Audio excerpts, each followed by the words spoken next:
Bueller? Oh. He's sick. My best friend's sister's boyfriend's brother's Hey, girlfriend heard from this what kind of pageant video should I do he was next? going with the girl who saw Ferris pass out I don't know. of flavor Something last about night. how money is freaking awesome not and how good. running your business is financially beneficial over time? A very Nah, not quite. What's something that people actually want to see? Well, every nerd on the planet keeps on yapping about Star Wars all the time. 9 times. 9 times. Wait a sec, I wasn't really suggesting that you do. I'm going to talk about The Last Jedi. What?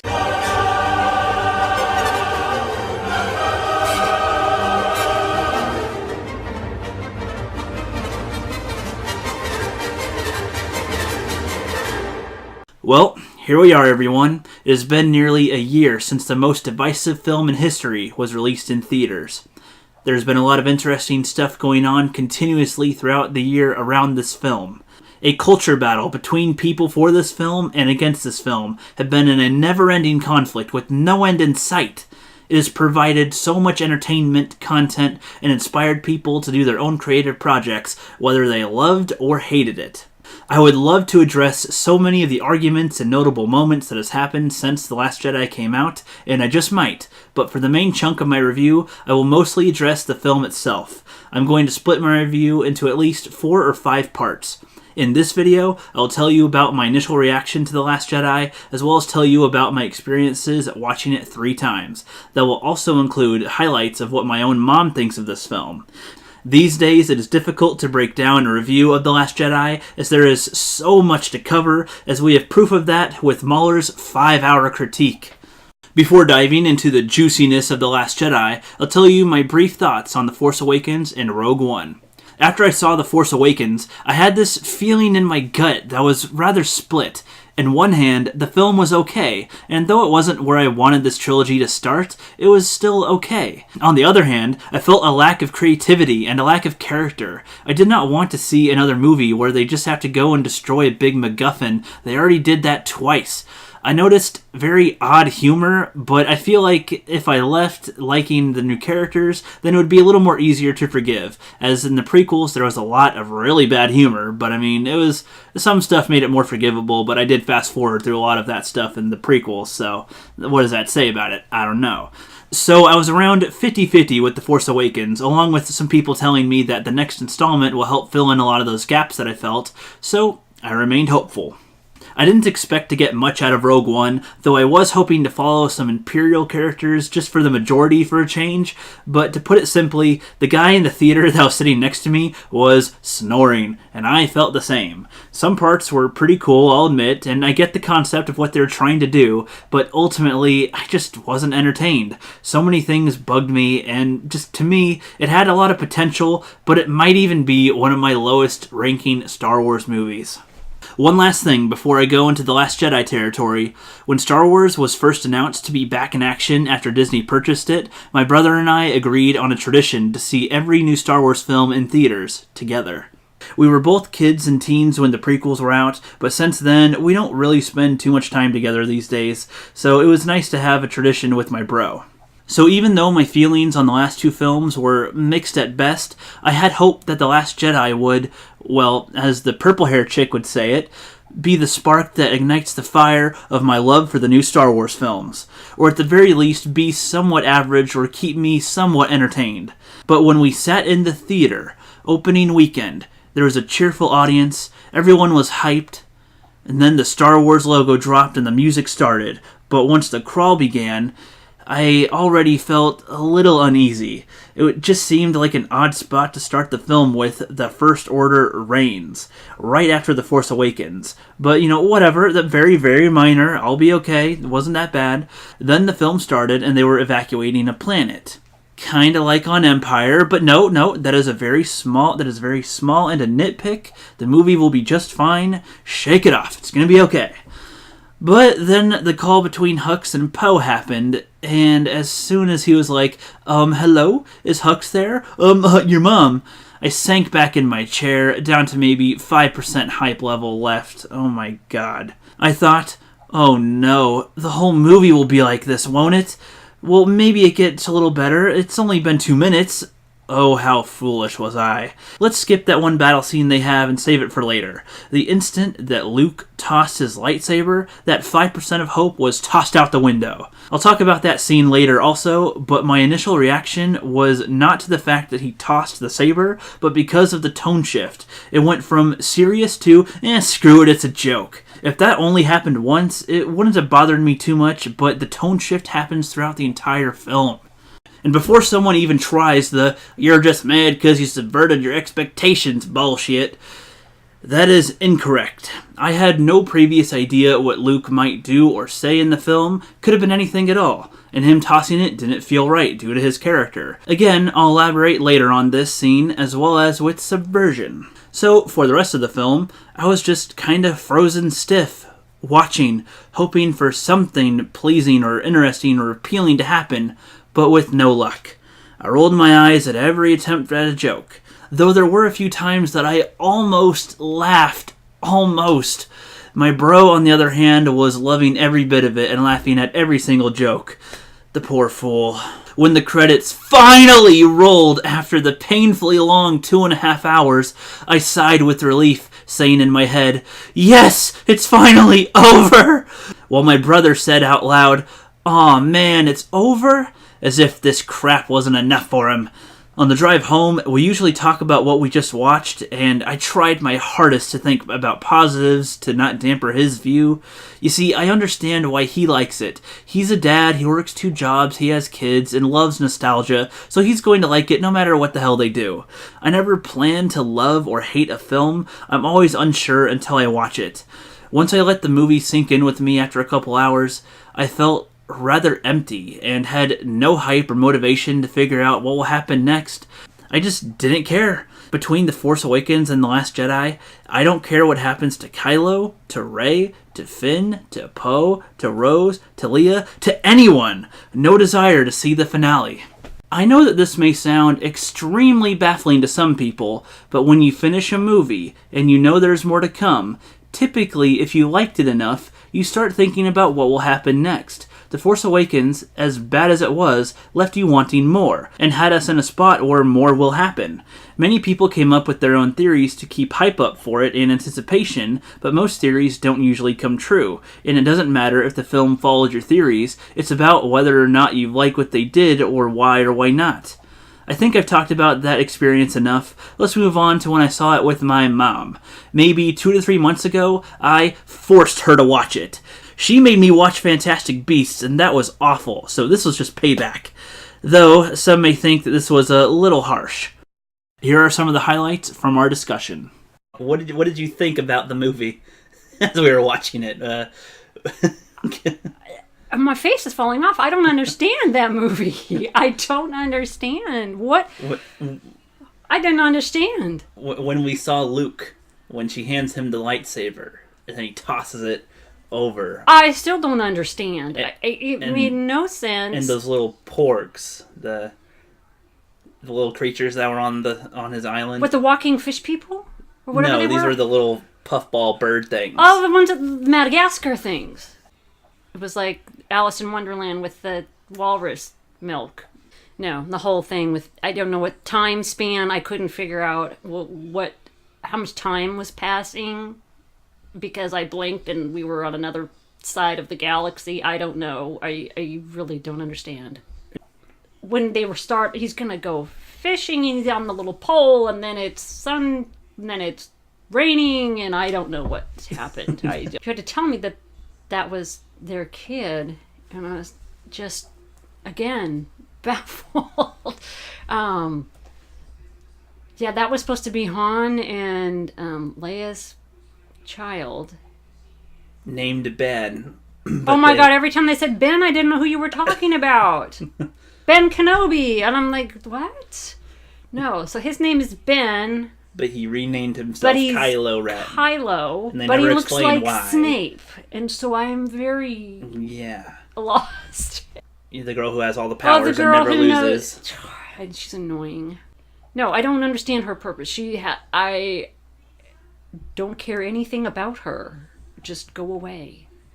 Yeah, but isn't she a strong female character based on what you've seen? And 2 movies. What can you... She's annoying Say and about her. perfect. There's no way you're going to be able to... Can you get dirty? Did you like... if you're going to talk about Luke, what do you like about Luke from back in the day? Back in the day, What made him good? In my start, he was young. He made mistakes. He got hurt. He, when he's practicing using the Force, he's blindfolded and whatever, Yeah, it was a little robot. the thingies zap him, and he gets zapped so many times because he misses, and he's using his eyes, not his mind, I guess, or something. I don't remember everything, but I don't know. He was real. She's just, I can fight. I can beat you. I can fly a ship that... Oh, yeah, she's can do everything. Isn't that nice? How convenient. No, it's not what makes a female character strong. Luke was just a young person wanting to be part of something bigger. But Rey wants to find her parents. I don't care about Rey. Yeah, and how would you compare this Rey to, young Leia, to the old ones? Oh my god, Leia was great. She was snotty with, Tarkin. Yeah, but she Vader. was still smart and... I don't know. She was still a lady, and she was still strong. I see it. I see it too. As she was able to be, she got captured by Jabba, and was basically chained and leashed next to him, but still was able. She was technically a damsel in distress, but she got herself out of it and killed her captor. I mean, that's what's more badass than that? Yes, this one. I don't know. You just perfected everything, so what's the point? I didn't get to grow to like her. I didn't see her really struggle or nothing with her. Right, How do you do two that? people to pilot it. And she fought those... Okay, and then she's fighting the red guys. With the Emperor man guy, the creepy ugly guy. Yeah. Is he the brother to the other one? Are They wanted to emulate the Emperor, so they created a random guy to become the new leader. Stereotype, because they're evil, they gotta be ugly? Is that the only way I can tell? Wait, you could believe it would exist. Oh, I know what was dumb in this new movie. Yoda came into it. Everything happens so disconnected. I did not understand the whole flow. If you didn't stop and tell me, this is the place where they trained them or had artifacts of whatever. I didn't know what. I have no idea what anything is. I don't. And they were gone. So in this new movie, when Snape is talking to the dopey girl... Yeah, when Rey, she's a Skype call of the Force. Yes. Which confused you too, because you're like, why are they... What? What was that? I did not understand that at all. Was that where they... That's not where they found the lightsaber to begin with, is it? From the Edna lady? Yeah, that's where they got it from the Edna lady. From the Edna lady. From Maz Kanata, but that was from the Edna lady. She looks like Edna from The Incredibles, the designer lady. The red. Humphrey Bogart. Yes. Humphrey Bogart was in there. I don't even know why. Like Casablanca? What am I seeing? I am so... I do not understand. Shiny robot. She was going to kill him, but not nicely. Oh, that was in the casino. That was the Chrome one. Chrome. She was shiny, right? That's Captain Phasma. She died in the first one, but they changed their mind and put her in this one.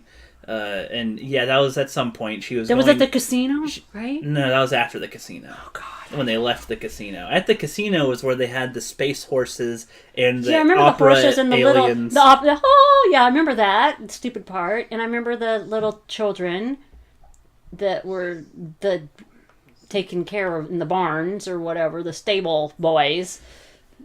Cave, and there's no way out. They say there's no way out. There's no way out, and suddenly they're outside.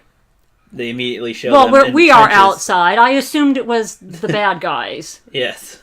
Jumping into ditches. That's who I thought it was, because there was no way out They of that established cave. there's no way out. There was no way out. Just just the hangar. And the my open next hangar. blink is that there's people, men, human men, jumping into ditches. And then when he's dead, and then Chewie is there. I'm sorry, you don't even give Chewie a moment, and there's no grief. Nobody grieved. Nobody's allowed to grieve, really. Nobody grieved. Not. And which is why you're excited also for Ivan Ortega, the brown guy's, little edit of... Oh, it was so good.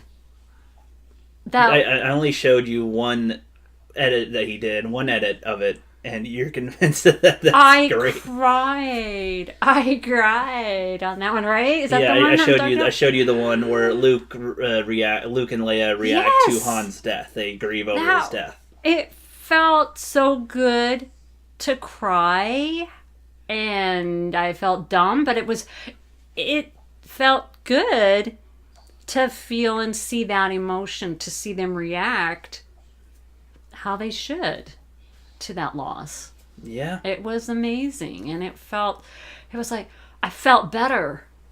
Yeah. I felt better, I was like, oh. Because it feels important. It was very important, It's not just, whatever that happened.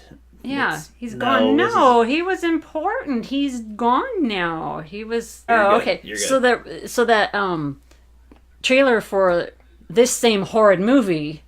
Yeah, the re-edit. The re-edit actually makes it look like it's going to be a good movie. I wished it was.